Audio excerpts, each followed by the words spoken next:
नमस्कार, मैं हूं सत्यपाल और आप देख रहे हैं CWB हिंदी न्यूज।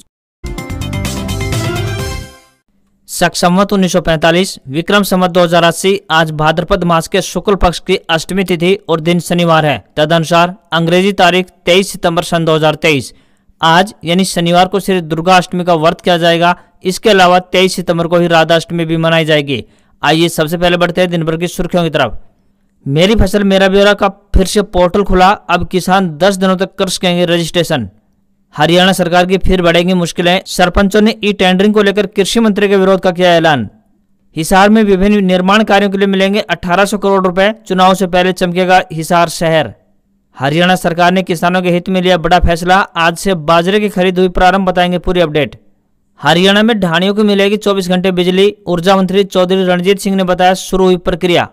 हरियाणा सरकार का बड़ा फैसला, 23 सितंबर को मनाया जाएगा हरियाणा वीर और शहीदी दिवस। हरियाणा के किसानों को पराली प्रबंधन करने पर मिलेगी 1000 रुपये प्रति एकड़ प्रोत्साहन राशि।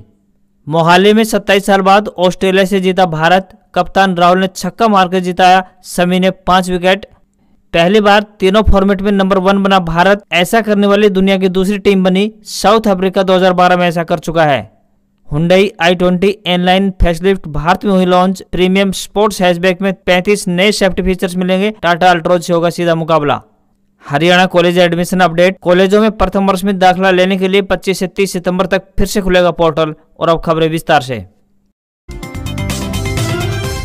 हरियाणा के मौसम में फिर से बदलाव देखने को मिलेगा। मौसम विभाग ने जानकारी दी है कि आने वाले दिनों में मौसम परिवर्तनशील रहेगा, जिससे तापमान में गिरावट देखने को मिल सकती है। मौजूदा समय में हरियाणा के कई जिलों में तापमान फिर से बढ़ने लगा है। मौसम विभाग के नए पूर्वानुमान ने लोगों को राहत प्रदान करने का काम किया है। कृषि मौसम विज्ञान विभाग ने बताया है कि हरियाणा में 25 सितंबर तक मौसम परिवर्तनशील रहने की संभावना है। हरियाणा में कई स्थानों पर रुक रुक कर आंधी और हवाओं के साथ अलग अलग स्थानों पर हल्की बारिश दर्ज की जाएगी। इसके बाद तापमान में और गिरावट आने की संभावना है। इस मौसमी सिस्टम का आंशिक असर ही हरियाणा, एनसीआर, दिल्ली पर देखने को मिल सकता है।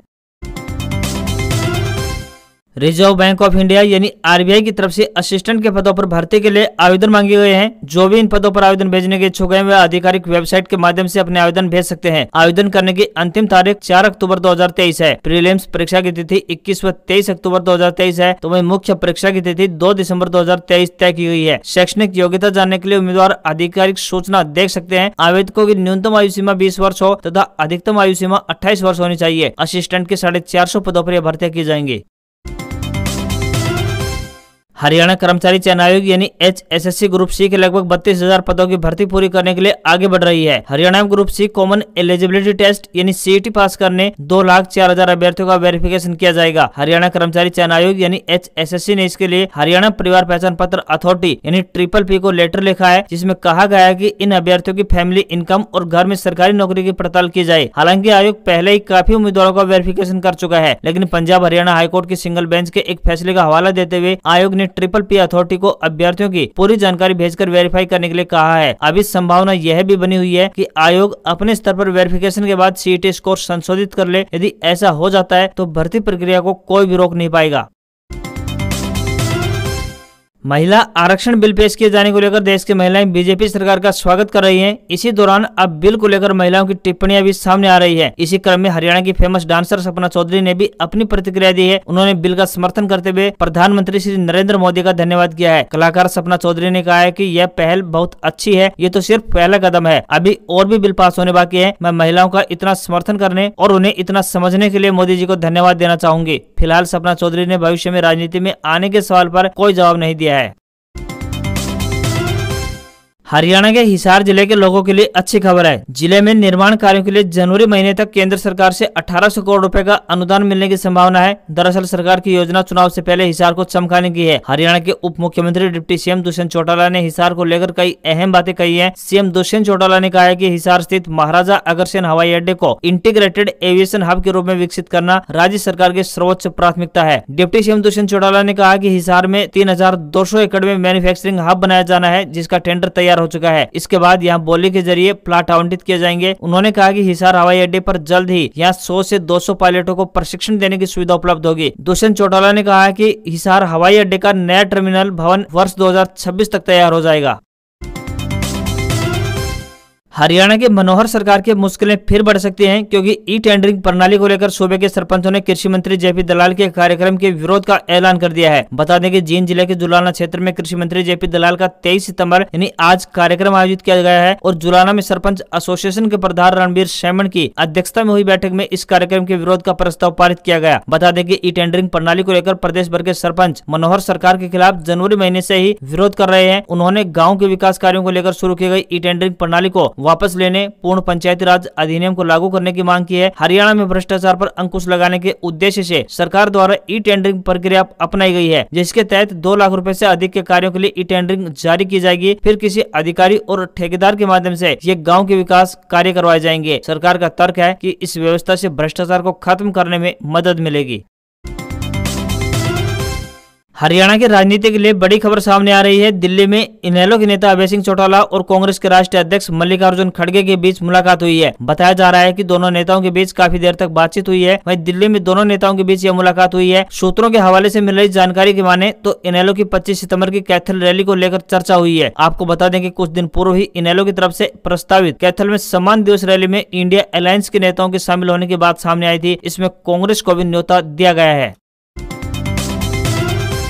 रोहतक में शुक्रवार को किसान सभा के बैनर तले विभिन्न गांवों के किसान और किसान नेता लघु सचिवालय पर एकत्रित हुए, जहां पर उन्होंने बाढ़ और सूखे से बर्बाद हुई फसल के मुआवजे की मांग को लेकर सरकार के खिलाफ नारेबाजी की। किसान सभा के पदाधिकारियों ने कहा कि 2 से 3 महीने से प्रदेश की जनता बाढ़ व सूखा झेल रही है। उन्होंने कहा कि बाढ़ व सूखे के कारण काफी फसल बर्बाद हुई है। सरकार ने केवल घोषणाएं करी है, लेकिन कोई मुआवजा अभी तक नहीं दिया है। वहीं सूखे के प्रकोप को तो घोषित भी नहीं किया गया है। अखिल भारतीय किसान सभा से जिलाध्यक्ष प्रीत सिंह ने कहा कि कपास की फसल पर गुलाबी सुंडी का आक्रमण है। प्रधानमंत्री फसल बीमा योजना के क्लेम के लिए प्राइवेट कंपनियों की फर्जीवाड़े से लड़ना पड़ रहा है। वहीं सरकार प्राइवेट कंपनियों को संरक्षण दे रही है। उन्होंने मांग की कि किसानों के बाजरे व धान को एमएसपी पर खरीदा जाए, साथ ही बर्बाद फसलों का 50,000 रुपए प्रति एकड़ मुआवजा भी दिया जाए। हरियाणा सरकार ने किसानों के हित में बड़ा फैसला लेते हुए 23 सितंबर यानी आज से बाजरे की खरीद आरंभ करने का बड़ा निर्णय लिया है। मुख्यमंत्री मनोहर लाल खट्टर के निर्देशानुसार हैफेड द्वारा रेवाड़ी, कनीना, भिवानी, कोसली और चरखी दादरी मंडियों में बाजरे की व्यावसायिक खरीद की जाएगी। बाजरे की खरीद प्रचलित बाजार दर पर राज्य के उन किसानों से की जाएगी जो मेरी फसल मेरा ब्यौरा पोर्टल पर पंजीकृत और सत्यापित है। प्रचलित मंडी दर और न्यूनतम समर्थन मूल्य या यूं कहें कि एमएसपी के अंतर का भुगतान राज्य सरकार की भावांतर भरपाई योजना के तहत किसानों को दिया जाएगा। सूत्रों के हवाले से खबर आई है कि बाजरे की खरीद सरकार 2200 रुपए प्रति क्विंटल के हिसाब से करेगी। बाकी के 300 रुपए प्रति क्विंटल के हिसाब से भावांतर भरपाई के रूप में किसानों के अकाउंट में डाला जाएगा। फसल खरीद की राशि का भुगतान भी 72 घंटे के अंदर अंदर सीधा किसानों के बैंक खातों में देना सुनिश्चित किया गया है।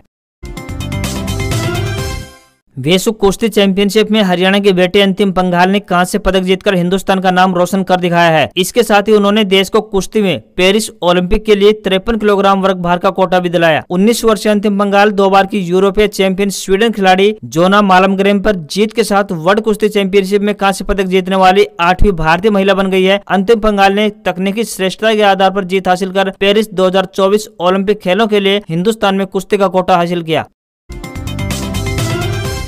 अगर आप छोटी बचत योजनाओं में निवेश करते हैं, एफडी में पैसा लगाना चाहते हैं या फिर शेयर बाजार में निवेश करना चाहते हैं तो यह खबर आपके काम की है। आपको पैसों और निवेश से जुड़े 5 अहम कामों के बारे में बताएंगे जिन्हें आपको 30 सितंबर तक पूरा करना होगा। भारतीय रिजर्व बैंक ने 2000 रुपए के नोट बंद करते हुए इन्हें बदलने के लिए 4 महीने का समय दिया था। यह समय सीमा भी 30 सितंबर यानी इसी महीने के आखिरी तारीख को समाप्त होने जा रही है। अगर आपके पास भी 2000 रुपए के नोट है तो 30 तारीख तक इन्हें हर हाल में बदलवा लें या फिर जमा कर दें। Senior citizen saving scheme, public provident fund, national saving certificate या फिर पोस्ट ऑफिस की स्कीम जैसी छोटी बचत योजनाओं में 30 सितंबर तक निवेश जारी रखने के लिए आधार नंबर देना जरूरी है। वहीं 1 अक्टूबर से ये सभी खाते फ्रीज हो जाएंगे और आप इनमें निवेश नहीं कर पाएंगे। वहीं IDBI बैंक की विशेष FD अमृत महोत्सव में 30 सितंबर तक ही निवेश किया जा सकता है। 375 दिन में मैच्योर होने वाली FD पर आम ग्राहकों को 7.10% ब्याज मिलता है, जबकि वरिष्ठ नागरिकों को बैंक 7.60% ब्याज दे रहा है। अगर आपके पास डीमेट अकाउंट है तो आपको 30 सितंबर तक नॉमिनी को अपने अकाउंट में रजिस्टर कराना होगा। ऐसा न करने पर आपका खाता फ्रीज कर दिया जाएगा। वहीं वरिष्ठ नागरिकों के लिए भारतीय स्टेट बैंक की विशेष फिक्स्ड डिपॉजिट वी केयर में निवेश की आखिरी तारीख भी 30 सितंबर 2023 है। दरअसल SBI वी केयर FD पर 7.5% ब्याज देता है। केंद्र सरकार के साथ मिलकर हरियाणा की मनोहर सरकार सूबे में सड़क कनेक्टिविटी मजबूत करने की दिशा में हर संभव प्रयास कर रही है। अब खबर सामने आ रही है कि Gurugram metro development authority 3 national highway को आपस में कनेक्ट करने की योजना बना रही है। इसके तहत दिल्ली जयपुर NH48, गुरुग्राम अलवर NH248A और गुरुग्राम मेहरौली यानी NH148A को जोड़ा जाएगा। इन नेशनल हाईवे के आपस में कनेक्टिविटी होने से लाखों वाहन चालकों को फायदा पहुंचेगा। गुरुग्राम में वाटिका चौक और राजीव चौक से क्लोवर लीफ बनाकर सोहना एलिवेटेड के रास्ते दिल्ली मुंबई एक्सप्रेसवे से जोड़ा जाएगा। ऐसे में SPR Faridabad road Delhi Jaipur highway सीधे दिल्ली मुंबई एक्सप्रेसवे से कनेक्ट हो जाएंगे। बता दें कि इस पूरे प्रोजेक्ट पर 845 करोड़ रुपए खर्च होने वाले हैं। करीब 1.5 लाख वाहनों को Delhi Jaipur highway, SPR Delhi Mumbai expressway, Sohna और मेवात जाने के लिए बेहतर और सीधी कनेक्टिविटी उपलब्ध हो जाएगी। इसरो ने शुक्रवार 22 सितंबर को कहा है कि विक्रम लैंडर और प्रज्ञान रोवर के साथ कम्युनिकेशन स्थापित करने के प्रयास किए गए हैं ताकि उनकी जागने की स्थिति का पता लगाया जा सके। फिलहाल उनकी ओर से कोई सिग्नल अभी तक प्राप्त नहीं हुए हैं। संपर्क स्थापित करने के प्रयास जारी रहेंगे। 14 दिनों की रात के बाद चांद के साउथ पोल पर एक बार फिर से सूरज की रोशनी पहुंचने लगी है। ऐसे में इसरो को स्लीप मोड पर डाले के विक्रम लैंडर और प्रज्ञान रोवर के जागने की उम्मीद है। इसरो ने 4 सितंबर को लैंडर को स्लीप मोड में डाला था। हरियाणा के ऊर्जा मंत्री चौधरी रणजीत सिंह ने बताया कि प्रदेश के औद्योगिक इकाइयों को अब बिजली की त्वरित वितरण का लाभ मिलेगा। उन्होंने सुनिश्चित किया कि बिजली निगमों द्वारा उद्योगों को 24 घंटे की बिजली आपूर्ति उपलब्ध कराई जाएगी। ऊर्जा मंत्री ने बताया कि सार्वजनिक और व्यक्तिगत मांग के अनुसार स्कूलों और घरों के ऊपर से गुजरने वाले हाई टेंशन तारों को अब बिजली निगम खुद ले जाएगा। इसके लिए अलग अलग बजट की प्रावधानिक व्यवस्था की जाएगी। वहीं रणजीत सिंह ने बताया कि ढाणियों और फार्म हाउसों में भी 24 घंटे की बिजली आपूर्ति की प्रक्रिया की शुरुआत हो चुकी है। ढाणियों में रहने वाले लोग कह रहे हैं कि उनके घरेलू और कृषि ट्यूबवेल कनेक्शनों को अलग अलग करने के कारण घरेलू जरूरतों के लिए बिजली की आपूर्ति में समस्या आ रही है। इसलिए घरेलू कनेक्शनों को अब गांव के ट्रांसफार्मर से जोड़ा जाएगा। जैसे कि गांव जगमग गांव होता है, वैसे ही अब ढाणियों को भी जगमग किया जाएगा। अधिकांश एशियाई बाजारों में नरम रुख के बीच दिन भर बाजार लाल और हरे निशान के बीच झूलता दिखाई दिया। बैंक, निजी हो या फिर सार्वजनिक और IT शेयरों में तेजी देखने को मिली, जबकि फार्मा, एनर्जी, इंफ्रास्ट्रक्चर और मेटल शेयरों में गिरावट देखने को मिली। BSE का सेंसेक्स 221.0 अंक की गिरावट के साथ 66,009 के लेवल पर बंद हुआ, तो वहीं NSE का निफ्टी 68.10 अंक की गिरावट के साथ 19,674 के स्तर पर बंद हुआ। वहीं 22 कैरेट प्योरिटी वाला 10 ग्राम सोना 54,123 रुपए का हो गया है। इसके अलावा 999 प्योरिटी वाली 1 किलो शुद्ध चांदी की कीमत 72,975 रुपए प्रति किलोग्राम पहुंच गई है। वहीं $1 का रेट 83 रुपए 11 पैसे के स्तर पर पहुंच गया है। आज खबरों में बस इतना ही। देखते रहिए आपका अपना हरियाणा का सबसे बेहतरीन news channel CWB Hindi news. नमस्कार, आपका दिन शुभ रहे।